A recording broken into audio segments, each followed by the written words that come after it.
Assalamualaikum warahmatullahi wabarakatuh. Selamat pagi teman-teman. Pada kesempatan kali ini kami dari kelompok 9 akan mempresentasikan materi dari bab 6 dengan judul Pelajar Luar Biasa. Sebelum masuk ke pembahasan materi, kami akan memperkenalkan diri terlebih dahulu. Nama saya Novia Cindy Pradika. Assalamualaikum warahmatullahi wabarakatuh. Perkenalkan, nama saya Nur Arifah Saputri dari kelas PBI 3B dengan nomor induk mahasiswa 2019-32005. Saya Mawarena Nur Aini. Baik teman-teman, langsung saja kita mulai presentasi pada pagi hari ini.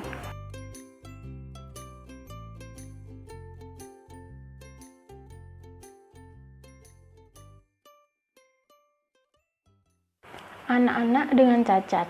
Kira-kira 14% dari semua anak dari usia 3 sampai 21 tahun di Amerika Serikat menerima pendidikan khusus atau layanan terkait pada tahun ajaran 2006 sampai 2007. Mempelajari ketidakmampuan. Guru kelas 2 Bobby mengeluh bahwa ejaannya buruk. Tim yang berusia 8 tahun mengatakan bahwa membaca sangat sulit baginya, dan seringkali kata-katanya tidak masuk akal. Alisa memiliki kemampuan bahasa lisan yang baik, tetapi mengalami kesulitan yang cukup besar dalam menghitung jawaban yang benar untuk masalah aritmatika. Masing-masing siswa ini memiliki ketidakmampuan belajar. Karakteristik dan identifikasi pemerintah Amerika Serikat membuat definisi ketidakmampuan belajar pada tahun 1997 dan kemudian mengotorisasi ulang definisi tersebut dengan beberapa perubahan kecil pada tahun 2004. Ini menyatakan bahwa anak dengan ketidakmampuan belajar memiliki kesulitan dalam belajar yang melibatkan pemahaman atau penggunaan bahasa lisan atau tulisan.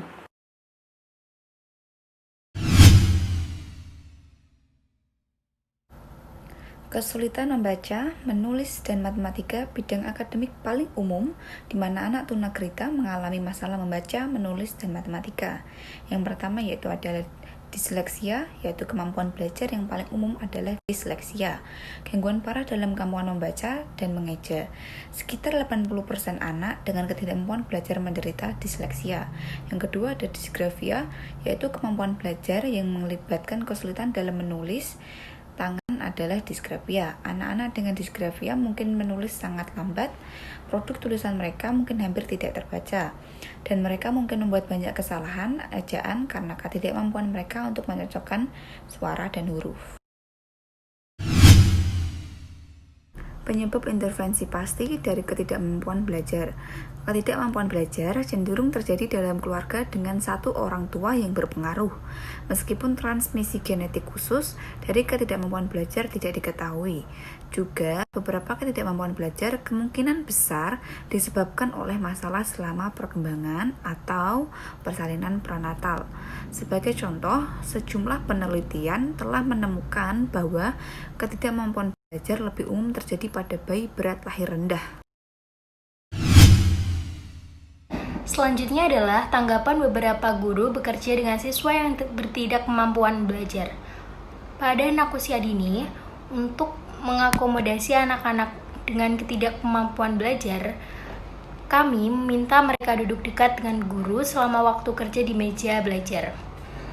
Kami juga menggunakan lebih banyak peringatan-peringatan agar semua siswa mengetahui dengan jelas ketika kami pindah ke aktivitas yang berbeda. Dan kami mempersiapkan pelajaran yang visual secara langsung. Memiliki anak-anak dengan kemampuan berbeda di sekolah kami tidak hanya bermanfaat bagi pembelajaran anak-anak penyandang disabilitas, tetapi juga sangat membantu teman-teman mereka yang biasanya berkembang untuk menerima orang lain yang tidak seperti mereka. Ketika bekerja dengan siswa dengan ketidakmampuan belajar, para guru menawarkan bantuan dengan pengorganisasian atau dengan menyediakan buku catatan dengan folder individu berkode untuk setiap subjek. Lalu menyediakan ruang kelas yang berstruktur dengan ekspektasi tinggi, adakan diskusi pribadi dan terbuka mengenai disabilitas khusus dengan siswa, mempertahankan rutinitas kelas dan jadwal yang konsisten, karena siswa dengan tantangan belajar sering mengalami kesulitan dengan perubahan. dan memberikan gambaran harian tentang hari itu. Gangguan hiperaktivitas defisit perhatian. Matthew memiliki gangguan attention deficit hyperactivity dan tanda-tanda luarnya cukup khas. Dia kesulitan mengikuti instruksi gurunya dan mudah teralihkan. Dia tidak bisa duduk diam selama lebih dari beberapa menit setiap kali dan tulisan tangannya berantakan. Ibunya menggambarkan dia sebagai orang yang sangat gelisah. Koneksi mengajar, praktik terbaik strategi untuk bekerja dengan anak-anak yang memiliki ketidakmampuan belajar. 1. Ambil kebutuhan anak dengan ketidakmampuan belajar akun selama waktu pembelajaran. 2. Sediakan akomodasi untuk pengujian dari tugas. 3. Lakukan modifikasi. Strategi ini mengubah pekerjaan itu sendiri. 4. Tingkatkan keterampilan organisasi dan belajar. 5. Bekerja sama dengan pendidik khusus yang merancang makan akomodasi untuk masing-masing siswa Anda. Karakteristik Attention Deficit Hyperactivity Disorder atau ADHD adalah cacat di mana anak-anak secara konsisten menunjukkan satu atau lebih dari karakteristik ini selama periode waktu. 1. Kurangnya perhatian. 2. Hiperaktif. 3. Impulsif. Untuk diagnosis ADHD, awal dari karakteristik ini pada masa kanak-kanak diperlukan, dan karakteristik tersebut harus melemahkan anak tersebut.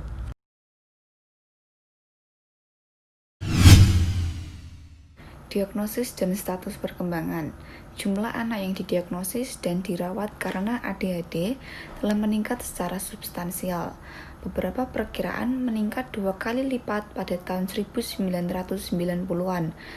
Sebuah survei nasional menemukan bahwa 7% dari anak-anak AS usia 3-17 tahun menderita ADHD.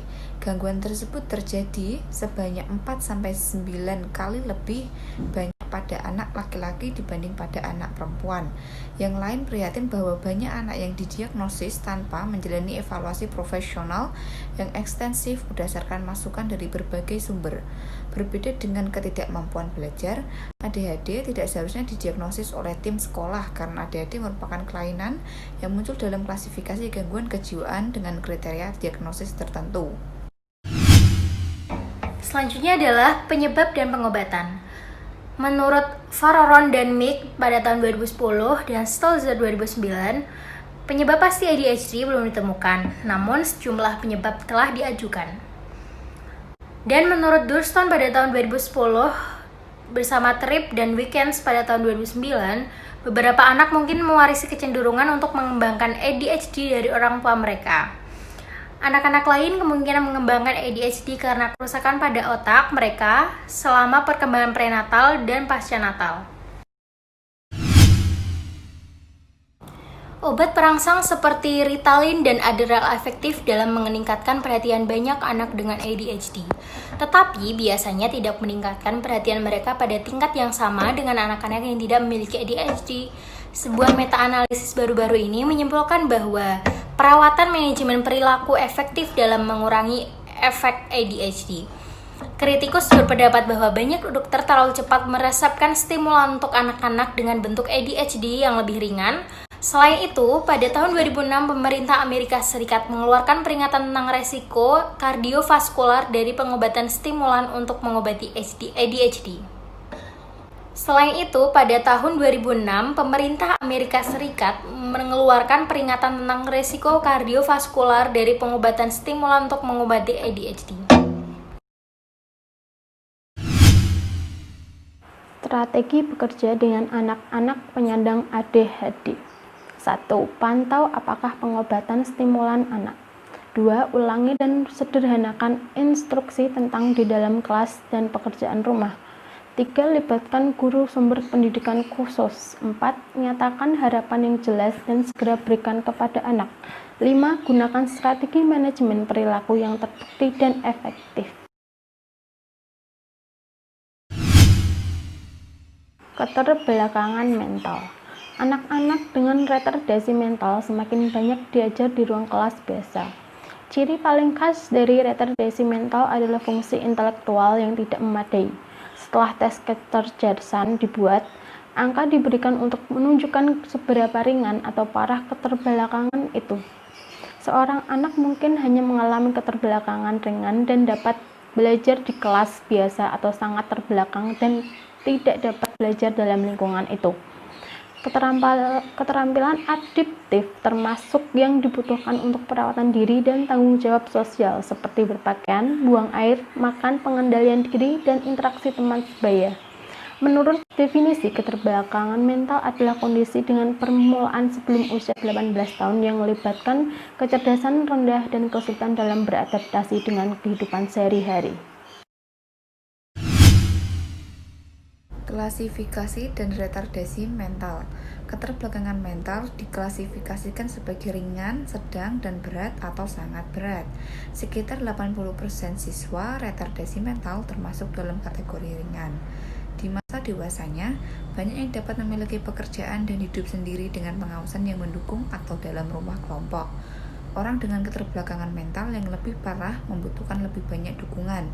Bentuk retardasi mental yang paling umum diidentifikasikan adalah sindrom Down yang ditularkan secara genetik. Wanita berusia antara 18 dan 38 tahun jauh lebih kecil kemungkinannya untuk melahirkan dibandingkan wanita yang lebih muda atau lebih tua.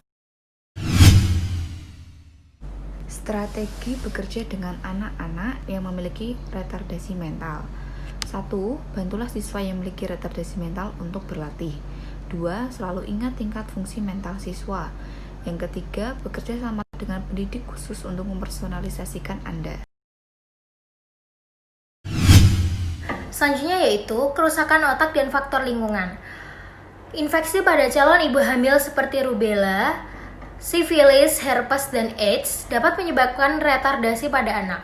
Meningitis dan ensefalitis adalah infeksi yang dapat berkembang di masa kanak-kanak. Mereka menyebabkan peradangan di otak dan dapat menyebabkan keterbelakangan mental. Bahaya lingkungan yang dapat mengakibatkan keterbelakangan mental termasuk pukulan di kepala, malnutrisi, keracunan, cedera lahir, dan alkoholisme atau minuman keras di pihak wanita hamil. Selanjutnya adalah gangguan fisik. Gangguan fisik pada anak-anak antara lain gangguan ortopedi seperti cerebral palsy dan gangguan kejang. Banyak anak dengan gangguan fisik memerlukan pendidikan khusus dan layanan terkait, seperti transportasi, terapi fisik, layanan kesehatan sekolah, dan layanan psikologis. Strategi untuk bekerja dengan anak-anak yang memiliki gangguan pendengaran. Yang pertama adalah sabar, lalu berbicaralah secara normal, seperti tidak terlalu lambat atau terlalu cepat. Jangan berteriak karena itu tidak membantu. Berbicara dengan jelas lebih bermanfaat. Yang keempat adalah kurangi gangguan dan kebisingan latar belakang. Dan yang terakhir adalah hadapi siswa yang Anda ajak bicara karena siswa perlu melihat gerak tubuh dan bibir Anda jika dia akan membaca bibir Anda. Gangguan artikulasi. Artikulasi anak pada usia 6 atau 7 tahun tidak selalu bebas dari kesalahan, tetapi seharusnya pada usia 8 tahun. Akibatnya, anak mungkin menghindari bertanya, berpartisipasi dalam diskusi, atau berkomunikasi dengan teman sebayanya. Anak-anak dengan celah langit-langit sering mengalami gangguan suara yang membuat ucapannya sulit dimengerti. Jika seorang anak berbicara dengan cara yang secara konsisten sulit untuk dipahami, rujuk anak tersebut ke ahli terapi wicara. Gangguan kefasihan.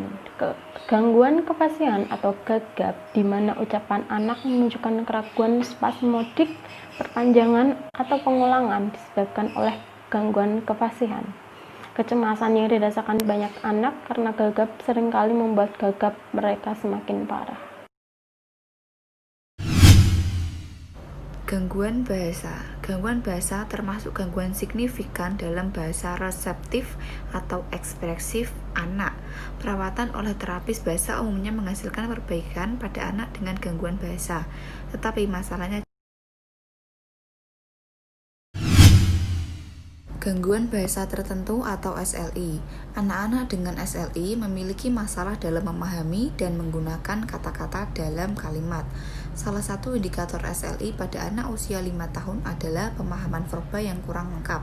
Karakteristik ini membuat anak-anak dengan SLI bersuara kira-kira 2 tahun lebih muda dari mereka.